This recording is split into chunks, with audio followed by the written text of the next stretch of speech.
Denial of service attacks are becoming more and more common in today's environment. 15 years ago, hacking was about skill and stealth and all of the things that you imagine when you think of an actual hacker. In today's world, we don't see that so much. There are very few true black hats out there that are there for profit or for skill development. Most of what you're going to find out there as far as malicious users are concerned are people that are interested in making a name for themselves in their small community of hackers or gamers or whatever the case may be. In addition, denial of service attacks lend themselves very well to holding a company ransom or getting revenge on a company or on a person because of whatever reason. So the ultimate idea or goal of a denial of service attack is to prevent legitimate users from accessing a particular system. And oftentimes what you'll find is if hackers fail to compromise the system, then they may fall back to and settle for a denial of service attack.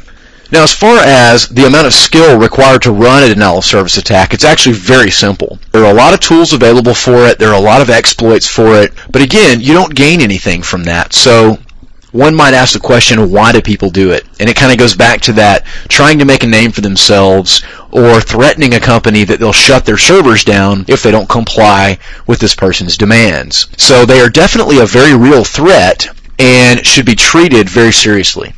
There are actually a lot of different methods and technologies associated with denial of service attacks because, again, we're not looking to gain root privileges. We just want to shut it down to normal users so that no one can access it. An example of that would be TCP stack overflows, such as the ping of death, window size overflows, Smurf and teardrop attacks. And the Smurf attack is actually a really interesting one where we can actually spoof the source address to the broadcast ID of the subnet while pinging a system that is legitimately going to reply to that ping, and it will effectively blow the network up. And there are a lot of mitigations available for these types of denial of service attacks.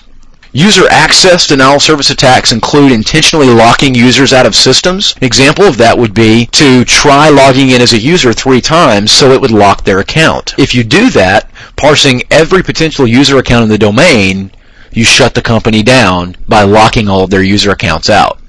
Another interesting piece of this would be to stop one piece of the puzzle, such as halting a service that a particular app relies or depends upon. So again, as you can see, there are lots of different ways to perform denial of service. Large-scale denial of service attacks are also somewhat common in today's environment and are usually called DDoS, or Distributed Denial of Service Attack. And it uses something called a zombie, or an unwilling or unsuspecting host, to launch a consecutive large-scale multi-system attack. For example, let's say that I send out a worm that contains a denial of service attack set to run at a particular time, and that worm affects 40,000 workstations. Well, the target of those 40,000 workstations will probably be taken offline if they all come up and start pinging that system, or they all come up and try to log in to that web server, for example. Ultimately, the load will be too much for the web server to handle, and it would simply give up. So, as you can see, denial of service is actually a very wide range of things and can use multiple types of techniques to be successful.